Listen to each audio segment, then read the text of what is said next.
X-10 with 296 people on board cartwheels down a runway and breaks into pieces. I felt like the plane was corkscrewing down the runway. Mayday, the engines are flaming out, we're going down. A DC-8 runs out of fuel and crashes in a residential neighborhood. I thought we were landing at the airport. I was very delighted. And then the delight turned to fear. You didn't land? Negative. Oh my God. Weather problems wreak havoc in the air. A 747 caught in a torrential downpour violently slams into a hill. Initial contact to finally stopping was about 17 seconds. And I've got to say that's the longest 17 seconds of my life. In the air, communication can make the difference between life and death. Our dramatic animations take you inside catastrophic crashes and what caused them. I was asked, is there anything you would do different today than you did that day? And I said, yeah, I'd call in sick.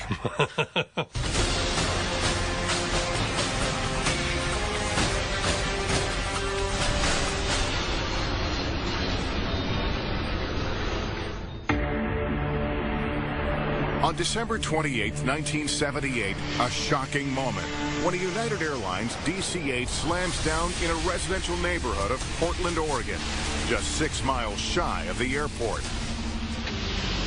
Passenger Amy Ford Connor, 17 at the time, is on her way back to Washington State, where she's about to finish her senior year of high school. What it felt like is when you first land and you kind of do a little bounce, that's what it felt like. So I thought we were going to have a fine landing at the airport.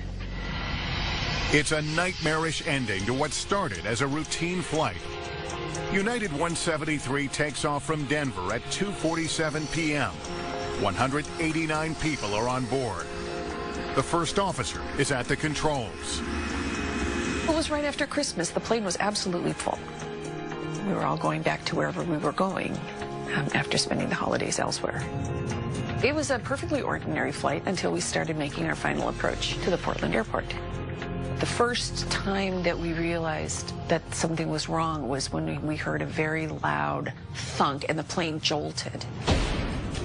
The thunk, heard around 5:10 p.m., is the sound of one side of the plane's landing gear falling into position. The other side and the nose landing gear are extended normally. The force causes the plane to vibrate and yaw, or pull to the right. A light in the cockpit to indicate the landing gear is down and locked does not illuminate. When the landing gear extends under normal system operation, it's hydraulic. And so it extends at a given rate, it extends very smoothly. In the case of United 173, what occurred is it fell out, and it fell at a very rapid rate. And one of the other components of the landing gear also broke free, and in so doing, damaged the wiring that closes the switch that lights the light. Captain Malburn McBroom, a veteran pilot with United, doesn't want to land until he's confident the landing gear is locked. That's because if it were to collapse on touchdown, the plane could be badly damaged and its passengers injured. The captain wants time to troubleshoot the problem.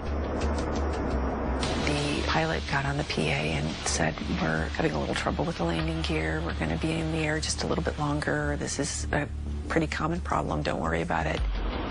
Captain McBroom was a very experienced pilot, had tens of thousands of hours, including over 5,000 hours as a captain on the DC-8 that he was flying that night.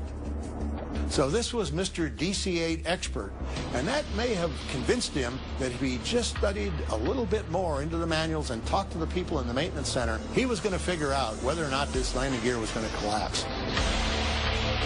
By 5:14 p.m., air traffic control knows United 173 has a problem. Portland Approach Control clears the plane to enter a holding pattern, which it does for the next hour. During that time, the captain maintains close contact with the cabin crew.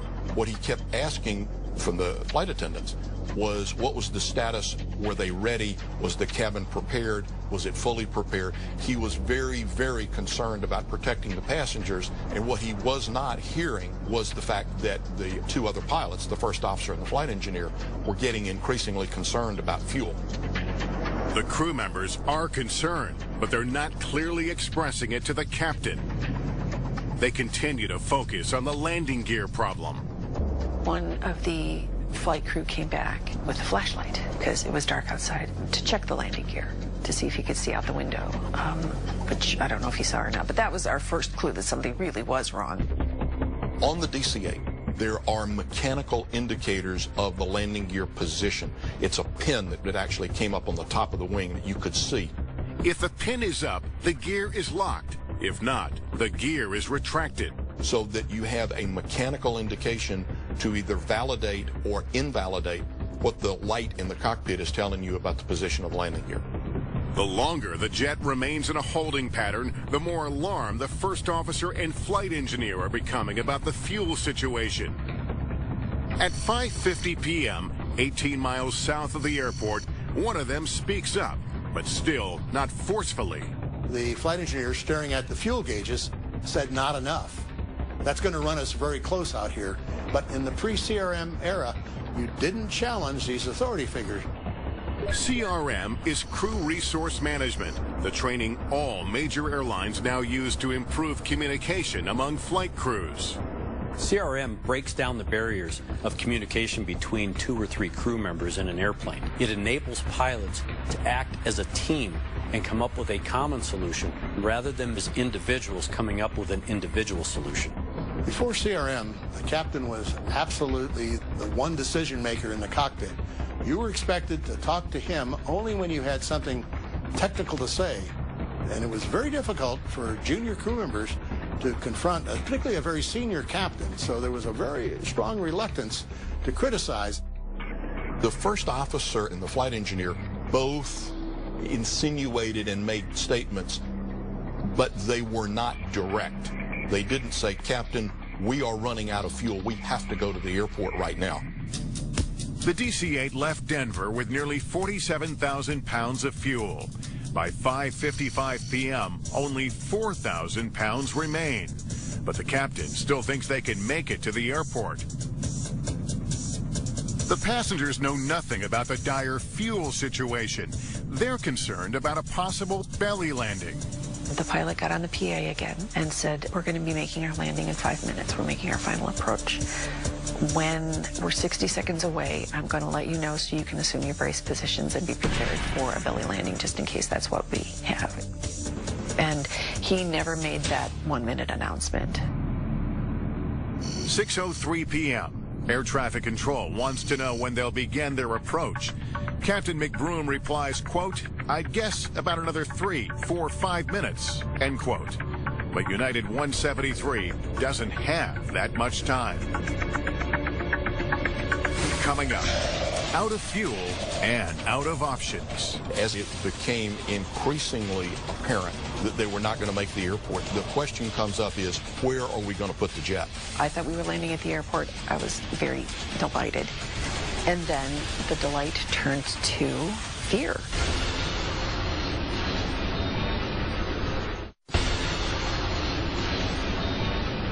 United Flight 173 has been flying in a holding pattern near the Portland, Oregon airport for more than an hour. Captain Malburn McBroom wants time to troubleshoot a possible landing gear problem. But now, something far more urgent is on the horizon. Portland, United 173 Heavy, Mayday, Mayday. The engines are flaming out. We're going down. We're not going to be able to make the airport. As the pilot communicates with air traffic control, the passengers start to become aware of the increasingly dire situation. The only lights that were on were reading lights. And some people realized that something was wrong and yelled for us to get our heads down. The plane has run out of fuel, and it's coming in fast over a wooded residential area. Captain McBroom heads toward the only unlit spot he can see below, between the houses.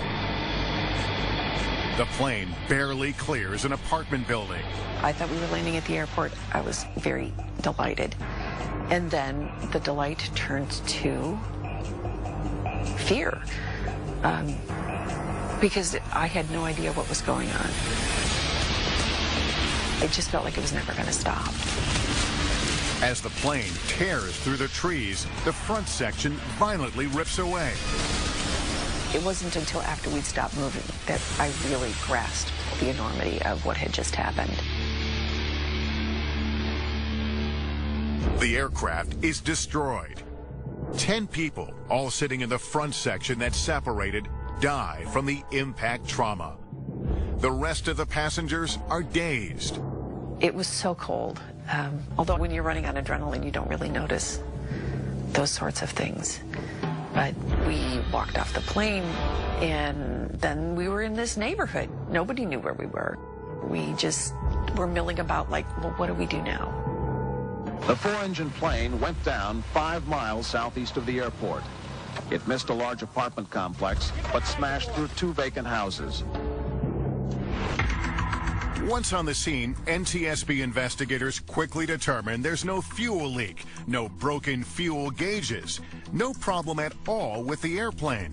So why did the well run dry? The answer comes from the plane's CVR, cockpit voice recorder. When I played the CVR for the first time, I realized that we've got some splaining to do and that this is an accident that should never have happened. Dr. Al Deal, at the time a human factors specialist with the NTSB, can't help but notice the CVR reveals a disturbing similarity to a number of other recent crashes. The giant TriStar left a half-mile-long path of debris in the swamp. We looked at the Eastern Airlines Everglades crash, and there we lost over 100 people.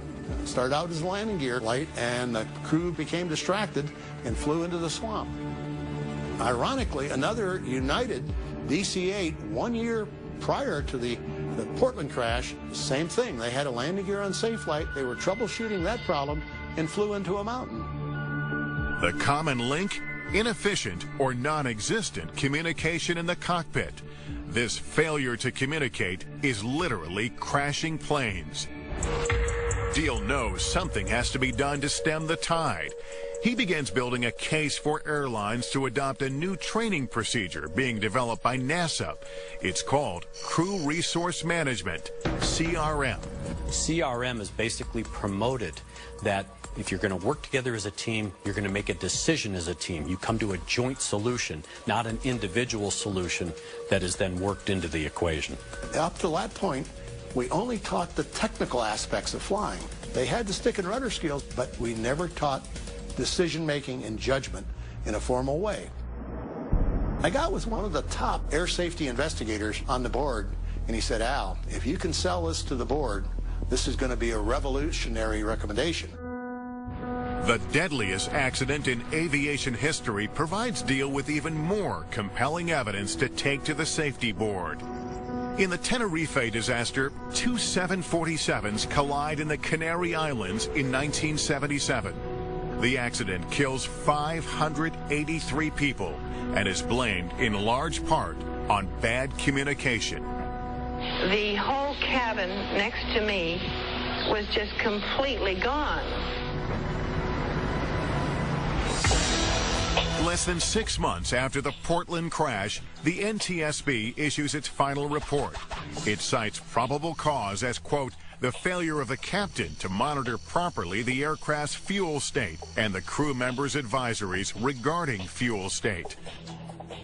A contributing factor, the failure of the other 2 flight crew members to successfully communicate their concern to the captain. Communication in the cockpit is 95% of the success of the airplane flight itself. United 173 is a catalyst for change. The FAA, Federal Aviation Administration, approves Dr. Deal's CRM recommendation. In 1981, United Airlines kicks off the industry's first CRM training program. United was an easy sell.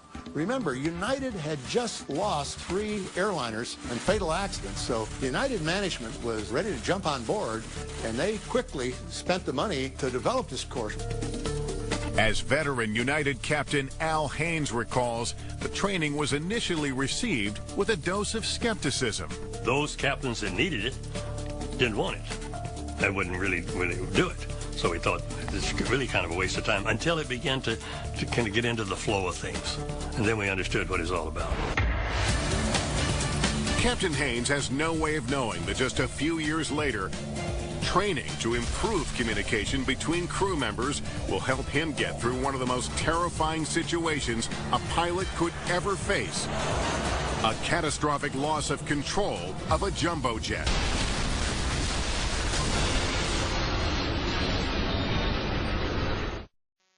In-flight failure renders a DC-10 virtually out of control. It crash lands and catches fire, killing more than 100 people and leaving investigators to solve a troubling aviation mystery.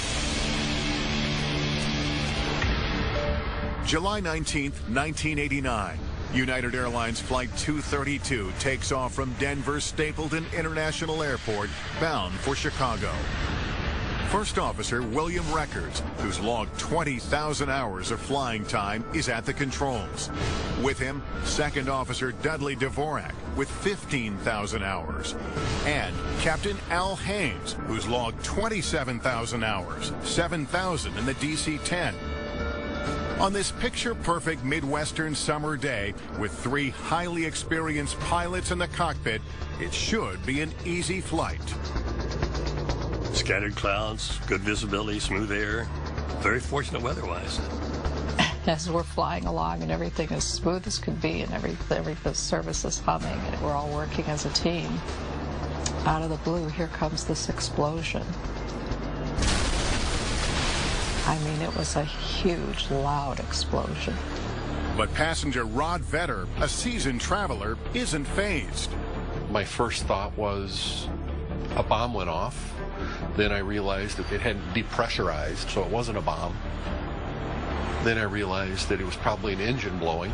And my first thought was, okay, good. We got off a little late maybe, and we're going to get right into Chicago right on time because a DC-10 can certainly fly with 2 engines. The explosion happens at 3:16 p.m., an hour and 7 minutes into the flight. The jumbo jet is at 33,000 feet over Alta, Iowa. After the explosion, the plane begins to vibrate and shudder. Pilots determine the number 2 engine has failed. I began to realize how serious it was when I saw the flight crew come back, and they were trying to look out the windows, the passenger windows, just to observe what was going on with as much as they could with the physical condition of the airplane. And you could tell by looking at these men and women, the flight crew, that something seriously was up. As the crew performs the engine shutdown checklist, First Officer Bill Records, who was flying the plane, realizes they've got a far more serious problem than they thought. We were shutting the engine down, and we're going through the procedure, and Bill said what he likes to call the attention-getting statement of the day. He said, I can't control the airplane. And the airplane was in a descending right turn. And he had the control wheel all the way to the left and all the way back in his lap for a maximum climbing left turn, which you can't do in the air. Controls can't move that far. And that's when I said, I've got it. With expert airmanship, Captain Haynes wrestles the plane back to a wings level position. Without its steering, that aircraft started to roll over on its back, and it would have continued to roll over and dive into the ground and be destroyed, except for the fact that at that moment, Al Haynes reached over and he advanced the throttle on the right wing and he retarded the throttle on the left wing. And that asymmetric thrust just picked the wing up very slowly and steadied the aircraft. If he hadn't done it within a few seconds of when he did it, it would have been unrecoverable. But United 232 still has monumental problems. From the cockpit, pilots call the flight attendant's phone to make sure the cabin and passengers are prepared for an emergency landing. I picked it up and they said, come to the cockpit. The minute the door opened, the atmosphere just hit me full force. It was like, oh no, this isn't an emergency. It's a bleep crisis. The situation is grave. The plane has lost all of its hydraulic fluid. Hydraulics in a modern large jet airplane is the lifeblood of the airplane. It is how you physically move the flight controls. It provides the muscle to move these very large surfaces against very fast-moving air in a controlled manner. We were keeping it in the air, I'll put it that way. Control, no. We were just trying to keep it flying. It was doing what it wanted to do.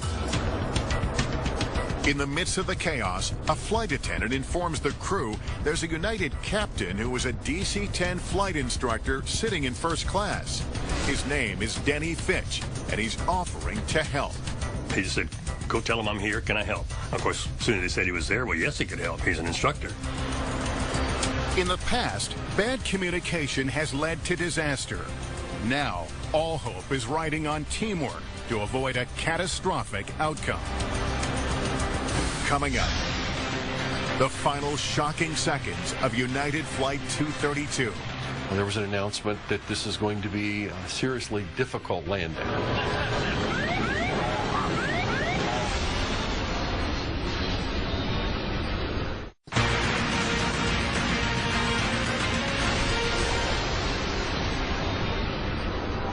On July 19th, 1989, United Airlines Flight 232 is in deep crisis.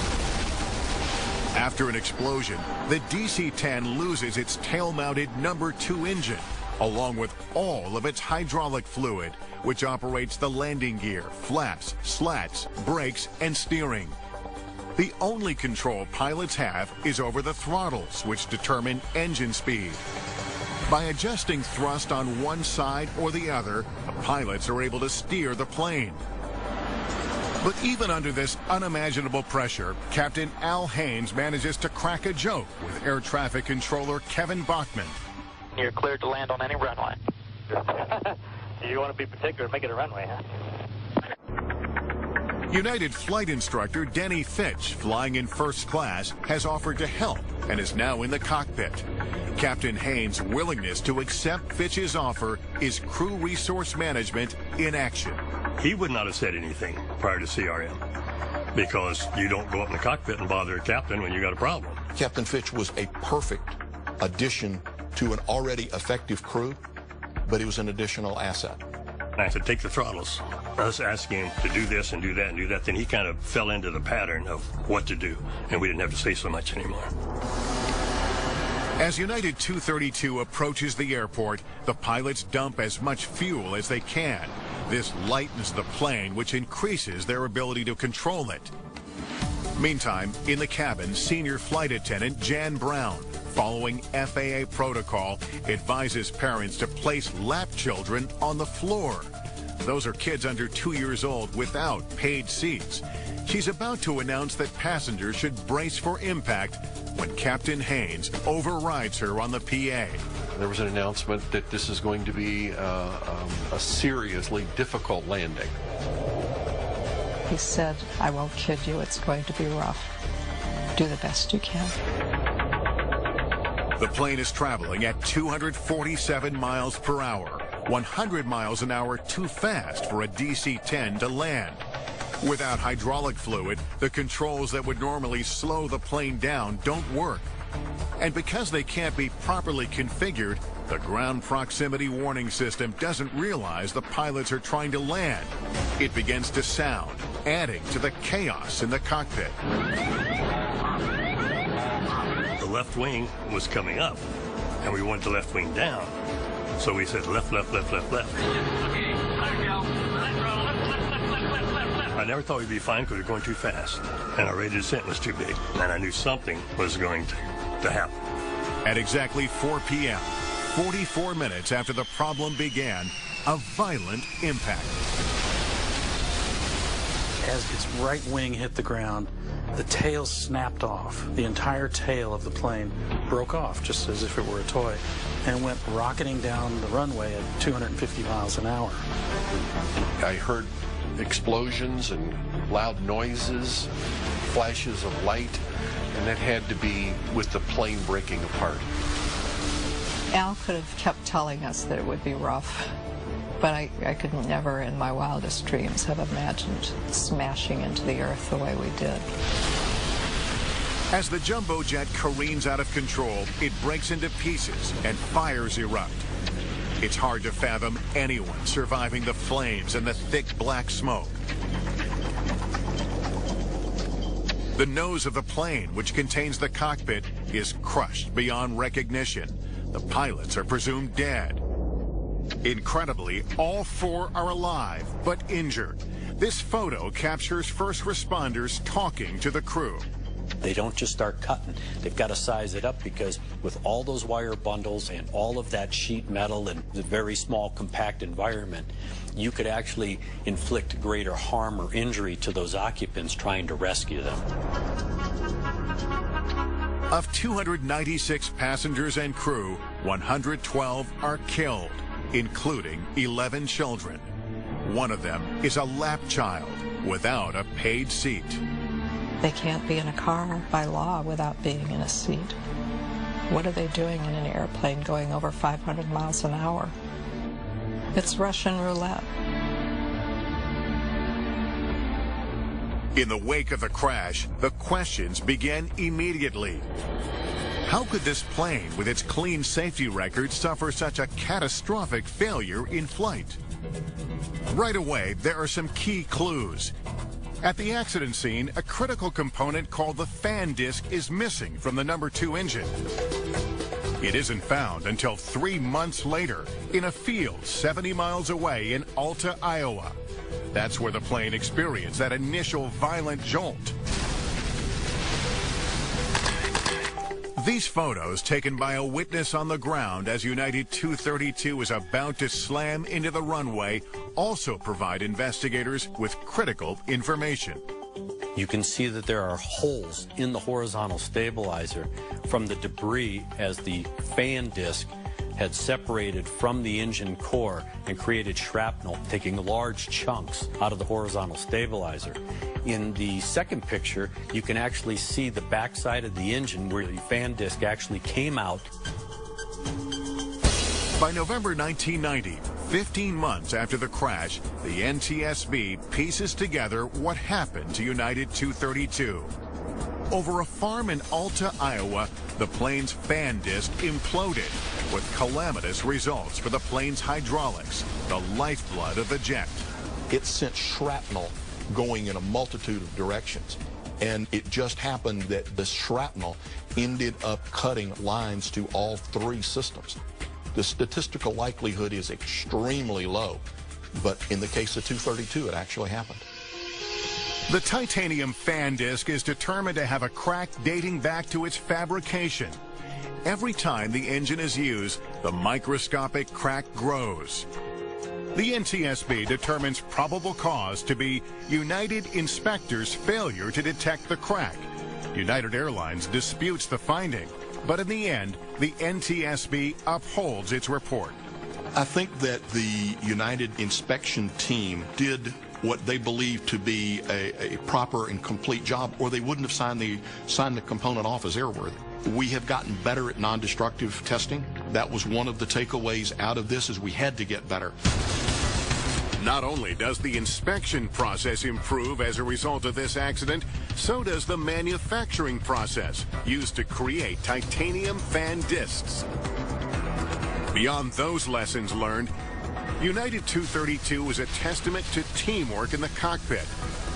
Executed with perfection that day, Crew Resource Management, implemented only 8 years earlier, helped save 184 lives that might otherwise have been lost. I was asked, is there anything you would do different today than you did that day? And I said, yeah, I'd call in sick. This team made very, very good decisions out of an airplane that was virtually unflyable.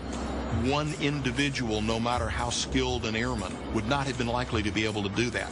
Coming up, unfortunately, that kind of teamwork is not in play 8 years later on the tiny Pacific island of Guam. They were screaming, burned, skin were hanging off their arms and their faces.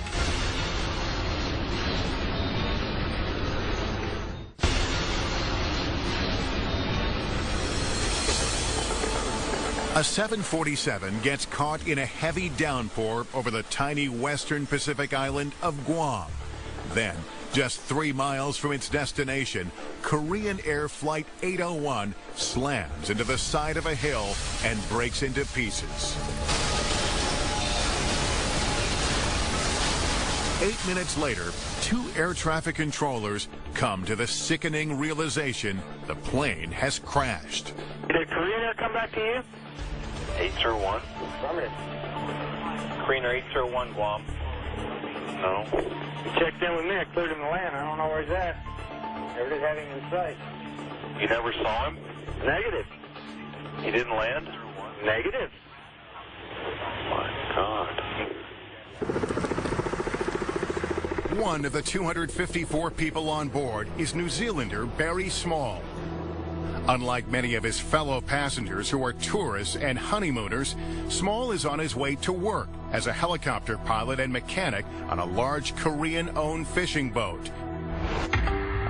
The jet lifts off from Seoul, South Korea at 10:05 p.m. local time. The date, August 6, 1997. The flight itself from Seoul to Guam was nothing out of the ordinary, just a pleasant night flight. With a mean annual temperature of 81 degrees, Guam has an agreeable climate. But there's a grim flip side to that. August is rainy season, with an average rainfall of more than 12 inches. As the 747 approaches the airport, it runs right into a cell of heavy rain moving in from the northeast. But Small, in seat 36K over the right wing, doesn't worry. I could see the lights of Guam out of the right-hand side of the aircraft, and we were descending with the undercarriage down, flaps down. Everything seemed normal to me. I reached down to get my shoes, and as I was about to grab them, there was a great thump, and I thought, oh, we've landed earlier than expected.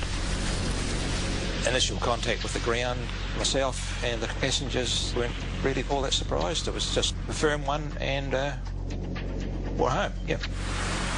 At first, remarkably, Small doesn't even realize they've crashed. But as the 747 careens out of control and starts breaking apart, the horror of the situation becomes clear.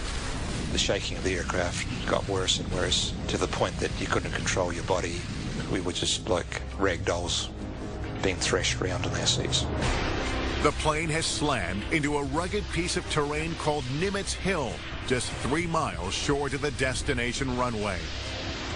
As it continues on its violent trajectory, the landing gear strikes an oil pipeline, pushing part of it onto the road and spilling 1,000 gallons of oil in the process. They calculated that from initial contact to finally stopping was about 17 seconds. And I've got to say that's the longest 17 seconds of my life. Fire erupts in the cabin. Small is trapped, his right leg broken by the metal crossbar on the bottom of the seat in front of him, a common injury in plane crash victims. Small's left leg is saved because of a bag he's placed under the seat in front of him. He manages to unbuckle his seatbelt and hobble to the rear of the aircraft, where he jumps out, escaping the flames. He drags himself nearly 200 feet away, and just as he turns around for another look, Small says a series of explosions rocked the cabin, with people still trapped inside. There were pieces falling short of us, like bombs. The screaming got horrendous. Then the flames just increased again, and the screams slowly faded away and never came back.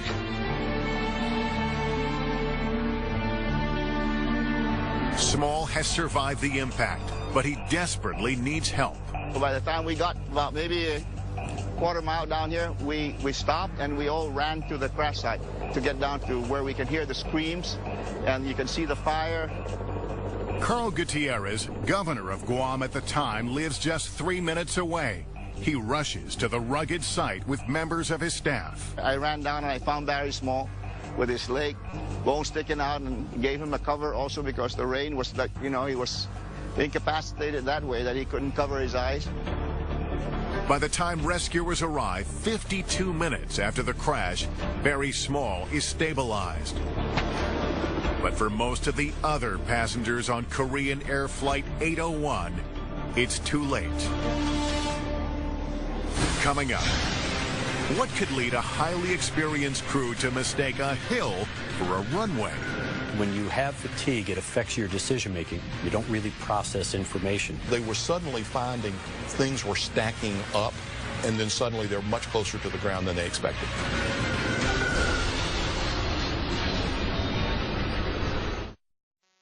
You've got a broken leg. Yeah. Other than that, good as gold. Passenger Barry Small has survived a violent impact of a 747 slamming into Nimitz Hill, 3 miles short of the runway in the U.S. territory of Guam. More than 200 of his fellow passengers are killed.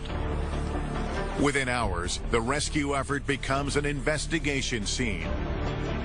The NTSB has challenges from the outset. We're talking about it take a day and a half to get there. And then once there, it was very rugged, hilly terrain. Getting down to the accident site was hot, humid. It was kind of a difficult conditions to work from. As with virtually all plane crashes, there's no single cause. Investigators quickly uncover a long list of problems leading up to the accident. To begin with, a key navigational aid called a glide slope is out of service for a scheduled reconstruction. The glide slope is a radio signal beamed up from the ground to the airplane that provides electronic vertical guidance. Together with a localizer which provides lateral guidance, pilots align the plane with the runway. With 9,000 hours in the cockpit, Captain Park Yong-chul is experienced. He knows the FAA has issued an advisory that the Guam glide slope is out of service. But in the last 2.5 minutes of the flight, the glide slope needle starts to move. He believed that that movement was, in fact, due to the fact that the glide slope may be working. Because the glide slope is down, Korean 801 is flying a non-precision approach, which is more complex. That means the plane closes in on the runway in a step-down procedure. Each step has a predetermined minimum altitude, which planes must stay above. But according to the NTSB, the captain appeared to become preoccupied with the status of the glide slope, allowing the plane to descend prematurely into Nimitz Hill. They misinterpreted how the approach was being configured, and the captain never fully understood that, in my opinion. The safety board also concludes that fatigue played a role in the accident by degrading the captain's performance. In the days prior to the crash, he's flown between 3 continents. He's suffering from bronchitis, and it's the middle of the night. When you have fatigue, it affects your decision-making. You're a bit impaired mentally because the fatigue takes over. You don't really process information. There are even more factors at play. August is the height of rainy season in Guam. The captain might have been counting on a visual approach to the runway, but the jet flies into a downpour, making it difficult to see. So they were suddenly finding things were stacking up. They're not 100% sure where they are on the ground track. They're looking for visual cues that the heavy rain is preventing them from seeing, and then suddenly they're much closer to the ground than they expected.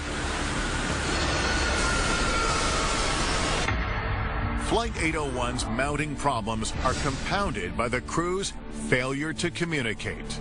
The first officer and the flight engineer make comments that indicate their increasing level of concern, but they're soft comments. The cockpit voice recorder shows that up until 40 seconds before the plane crashes, the captain is still confused over the status of the glide slope, even though the first officer has finally stated it's not usable. The crew complies with the captain's commands, despite their concerns. Probable cause, according to the NTSB, the captain's failure to adequately brief and execute the non-precision approach, and the first officer's and the flight engineer's failure to effectively monitor and cross-check the captain's execution of the approach. One of the findings that we made after listening to the CVR and bringing all the other additional information in as far as their culture and their training program was the influence of the societal culture. The fact that you had junior officers who basically hinted and hoped to the captain, hey, you shouldn't do that, you shouldn't follow the glide slope, but weren't assertive in actually correcting him or even taking command of the airplane away from the captain to prevent an accident. Any one problem might not have been significant, but together, for 228 of 254 people on board this jet, all of those problems are fatal. This is the first time Guam's former governor, Carl Gutierrez, has set foot on Nimitz Hill since the time of the accident. Like many of the survivors he assisted on that tragic night, he hopes for closure on that painful chapter. I just wanted to get there and see if there's still some spirit lingering around in that area, because there was a lot of agony that morning. I mean, really a lot of agony that I haven't been back since, and I haven't been as close as to where we were at today. In the 1980s and 90s, Korean Air has more than a dozen accidents with a death toll. The airline is seen as so problematic, the U.S. Department of Defense prohibits employees from flying on its planes. And Canada threatens to ban Korean Air from flying over its airspace altogether. But then, a major turnaround. Korean Air hires David Greenberg, a retired pilot turned VP from Delta Airlines. He institutes new policies and procedures and completely revamps communication in the cockpit. You have national culture, you have corporate culture, and you have pilot culture. You can't change national culture, but what the corporate culture does to mold and shape the pilot culture is critical. The incredible changes that happened in a short period of time are impressive. It was for the benefit of the airline, and they certainly did it. The industry has come a long way since the days of authoritative captains and crews reluctant to assert themselves. Since Crew Resource Management, CRM, has been instituted, the number of aviation accidents has decreased significantly. CRM is one of the reasons that aviation is as safe as it is today. It's one of the quantum leaps that aviation safety was able to make, was making pilots better team members. It has probably been one of those things that you can't quantitatively measure, but the effect that it's had on the success and safety of aviation today has been enormous.